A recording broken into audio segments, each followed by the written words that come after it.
All right, joining us now on Panthers Playbook, Mr. Boomer Esiason. Of course, he is the host of Game Time with Boomer that you can watch here in the Raleigh, North Carolina area on Fox 50. Check your local listings for the times. Thank you so much for joining us. And of course, I can't forget that you are an former NFL quarterback, and you are a good friend of Frank Reich. So the last time we spoke was right before the NFL draft. You told us that he loves his big quarterbacks, but of course, the Panthers ended up getting Bryce Young, who's 5'10", right at 200 pounds. So it's the opposite of a big quarterback. But I want to get your thoughts just really quick on Bryce Young. The Panthers haven't been doing well, but Bryce Young himself has in his first seven starts has completed over 20 passes per game in all of those. And only Justin Herbert has done that in NFL history in their first seven starts. What are your thoughts on his play and how he fits in with what Frank Reich wants to do offensively? The first thing I would always say is you got to preach patience with these young men. I mean, they are going through what is a very difficult transition from college to professional football. Things are faster, players are bigger. The field is smaller, believe it or not, even though it may have the same size as a college football field. Just things are happening so quickly. And, Bryce, like every young quarterback, including yours truly and his head coach, Frank Reich, struggled their rookie years. So none of this is surprising to me. I was nice to see that they were able to beat Houston and CJ Stroud a couple weeks back. But at the end of the day, it's going to take time. They got to build up the team around him. They have to make sure that, he's got the receivers that he needs, the running game that he needs, the offensive line that he needs. And what I see in the Panthers is a team that is rebuilding around a young quarterback. So any difficulties that Bryce has had, and I know he's just come off of a pretty bad game where he threw a few interceptions, these are all learning experiences for him. Nobody, and I mean nobody, expected the Panthers to go to the playoffs this year. That's still a few years away as they still try to rebuild around the young quarterback. So I'm not discouraged. As a matter of fact, watching him 2 weeks ago against Houston, I was genuinely encouraged by the growth that I've seen from him. All right, talking about the encouragement and the growth, but we've seen some times this season where he's made the same mistake multiple times. How concerning is that to you as someone who's a former quarterback? So I'll tell you how concerning it is to me. Here in New York, I'm watching Zach Wilson do the same thing and the same mistakes 3 years in a row. Yeah. That makes me concerned. Bryce has played 7 games, 8 games, whatever it is.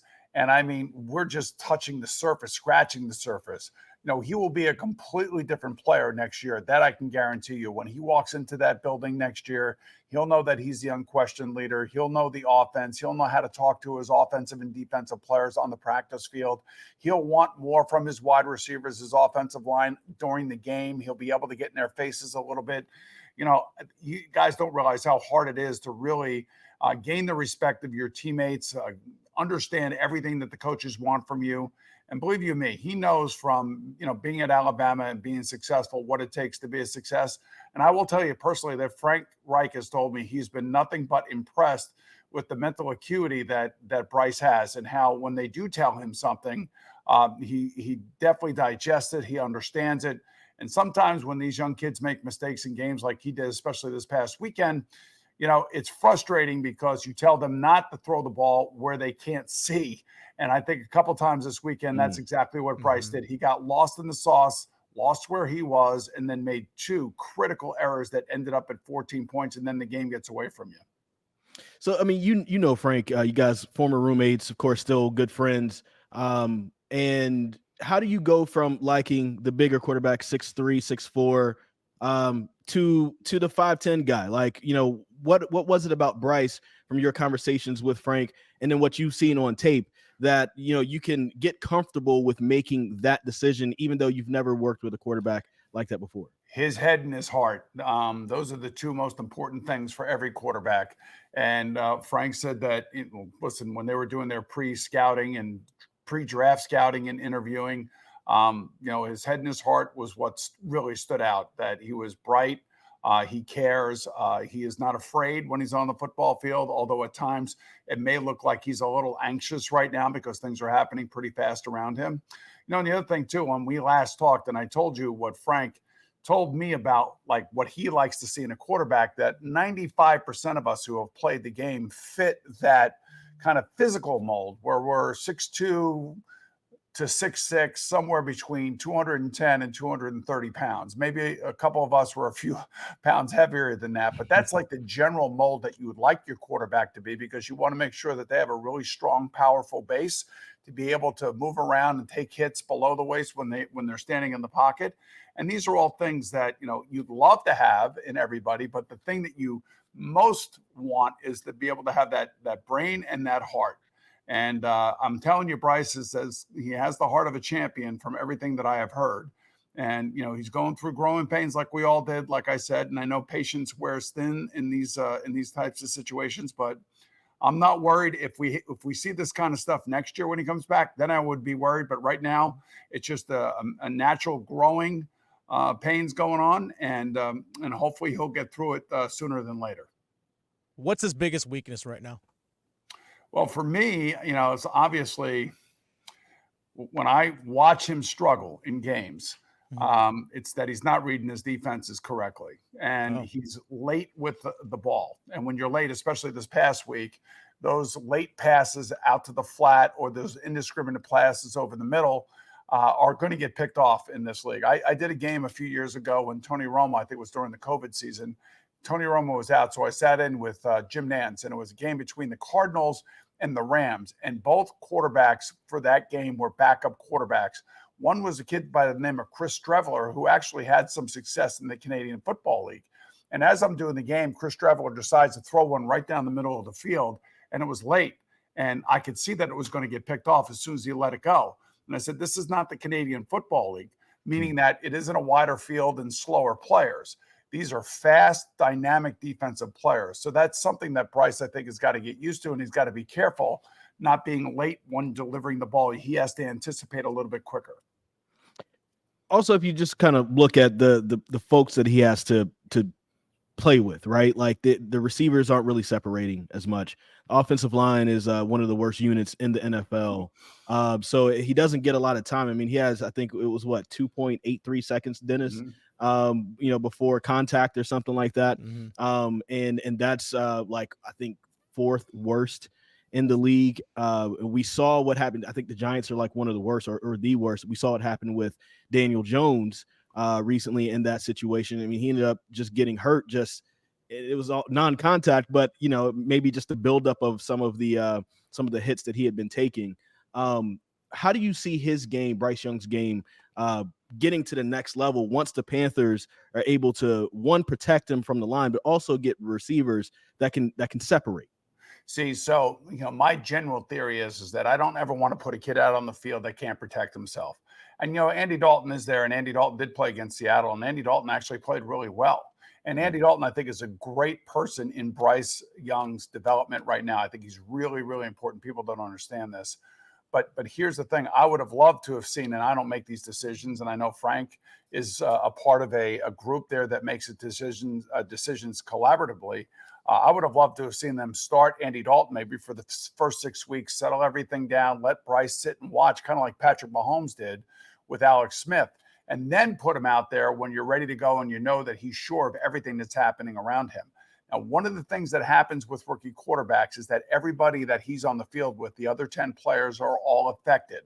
And there's a lot of indecision that's going on in the meat of the game, whether it be pass protections or whether or not he's going to be checking out of a run, where the receiver is going, where to put the ball, back shoulder throw, over the top. I mean, all these things he's got to learn. And then when he finally does get comfortable, he'll become the leader that they drafted. He'll become the leader that he was at Alabama. And then all of a sudden now everybody around him, he's lifting their level of play up. So you have growing pains for the quarterback. You have maybe guys that aren't at the top of their game just because of those growing pains and the indecision that comes along with that. And then when you start turning the ball over, that's when it really starts to get ugly. And that's why this past game against the Colts turned out the way it did. It wasn't because of the Colts doing anything, miraculous. They didn't even blitz Bryce Young. As a matter of fact, they sat back in zones. And, he's got to be quicker making his decisions. So, like, the turnovers are the killers. The inexperience hurts everybody else around him. And then, like I said, when he comes back next year, he is going to be he's going to be in charge. And when you are in charge as a quarterback, that's what makes you great, because then you lift everybody's play up around you. And they'll draft and they'll sign some players in free agency, I'm sure, next year to shore up things around him. All right, we see C.J. Stroud was taken second overall by the Houston Texans. He and Bryce Young and Anthony Richardson are always going to be compared because they were drafted so close to each other in the same draft. Well, we've seen the success that C.J. Stroud is having in Houston right now with the Texans. So the big question that's taking place in the state of North Carolina right now amongst Panthers fans, did the Panthers get it right? Well, all you could say is time will tell. Right now, if you compare the two, I can tell you that head-to-head, Bryce won the game. But the next week, C.J. Stroud went out there and threw for 470 yards and 5 touchdowns in an NFL game that only all of us who have played the position could wish we had more of those types of games. So I don't ever want to take away anything from C.J. Stroud. The interesting thing is that both of them were highly respected. That's why they were drafted where they are drafted. C.J. Stroud certainly has the physical prowess that we would all like as a quarterback. There's no question about that. And the one thing it looks like that C.J. has a little bit ahead of Bryce Young right now, a little bit better team around him, a better situation in order for him to be successful. And it seems like he and Tank Dell have really found kind of like this sweet spot between the two of them. When he needs a play to be made, he finds him on the field. And those two rookies really have made a name for themselves. I think that's a really important point right there especially for fans when they're looking at just the wins and losses. Too many times that's attributed as a quarterback stat, and that's a team stat. So I mean, let's go deeper on that. How important is that going to be for Bryce's future to have a better setup, kind of like what C.J. Stroud has right now? Yeah, I think it's definitely going to be important. I would just say, I'll give you an example. You talked about Daniel Jones, and he just had a non-contact injury, but prior to that, he had a neck injury where he missed 3 games already this year. Daniel's been here for, I think, 5 years now. He's had 3 different head coaches, 4 different offensive coordinators. And as John Mara, the owner of the Giants, said when they hired Brian Daboll last year, we've screwed this kid up 6 ways to Sunday. And we just want to give him an opportunity to show us that he belongs here. And last year, he led the team to the playoffs. And this year, they came out of the box and they were flat and they were awful. And the Giants gave him a 2-year, $82 million guaranteed contract. So they have a huge question mark on their hand right now as to whether or not he is going to be their leader. And this is after 5 years in the NFL. So I know we all want immediate success, but it's unrealistic to expect rookie quarterbacks to really enjoy that much rookie success. Now, of course, C.J. Stroud is probably going to be the rookie of the year, assuming he stays upright. But Anthony Richardson found out what it means to be an NFL football player. No matter how big you are, how strong you are, and how great of an athlete you are, do not take on those defensive players, man. They're out for blood when they see a quarterback run with the football. So at least Bryce has had an opportunity to play this year. He's getting up off the mat. He's got a short week this week. It's not going to be easy. He's got to go on the road. They're not playing a great team in Chicago, so there are expectations that they should win. But in Chicago, they're saying the same thing about the Panthers. There are expectations for Chicago to win, and most likely with Tyson Bagent as their quarterback, their rookie free agent quarterback, I might add. So this ought to be a very interesting game Thursday night. I think it's going to be low scoring, and I think there's going to be a lot of mistakes, and both defenses should be able to control the opposing offense. My final question for you, kind of building off where you talk about Daniel Jones and the situation that he is in with New York, with constantly having different head coaches and coordinators. How hard is it going to be for Bryce going from having Frank Reich, the head coach, calling plays, to now shifting to Thomas Brown? He's literally had a second play caller, and he's not even 8 games into his NFL career. Yeah, I think I can't speak for Frank. I can only go. I'm looking from like 30,000 feet above.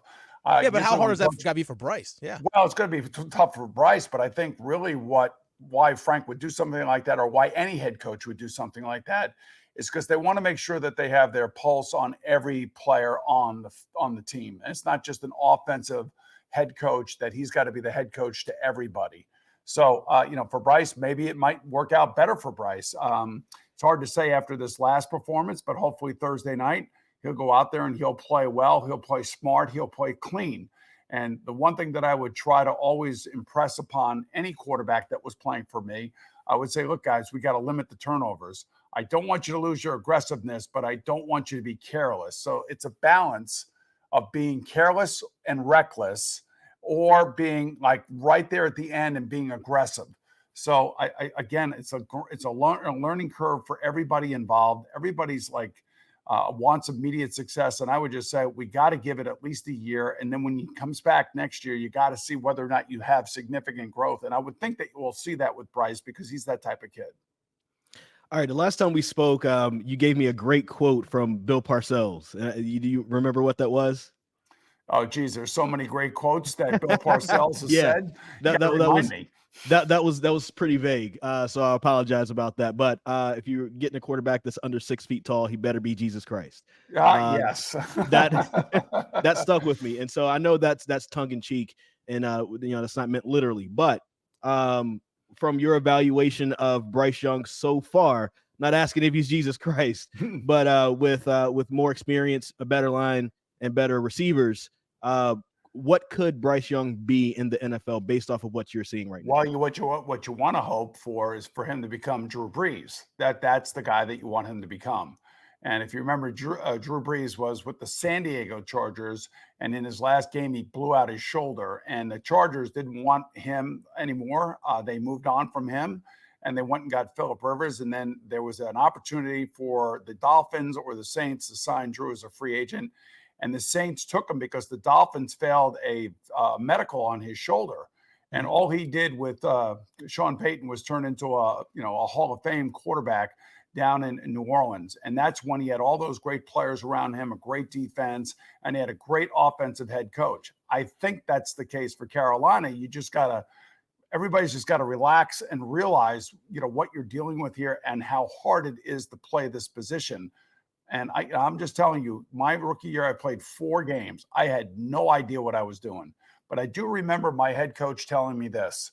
Boomer, and my head coach was Sam Weiss at the time. He said, Boomer, no matter what you do on that football field, I want you coming off that field with your head held high, and I want you to be the leader of this football team. Even as a rookie, they have to believe in you that you can lead them back to victory. And it was a message that I remembered all throughout my career. Never to hang my head, never to feel bad about myself, never to blame it on somebody else. It was always something that I had to take on myself. And that's something I think Bryce is getting a doctorate in right now. So hopefully he turns into Drew Brees or Russell Wilson when Russell was playing great. And by the way, Russell's playing great right now. Why? Because he's got Sean Payton as his coach and he's not babying him. But 2 different players, because those players had more experience when Sean got them as players. Frank is trying to break in this kid, much like he broke in Carson Wentz in Philadelphia. Well, you said it right there. Panthers fans, I hope they heard it. Relax. It's just the first year. Got a long way to go. You got a long way to go. It has been a long way already. Yes. Boomer Esiason, host of Game Time with Boomer. Check it out on your local listings. Thank you so much for joining us and giving us some insight on what's happening with this rookie quarterback in Carolina. All righty, guys. Thank you so much, man. I'll see you soon.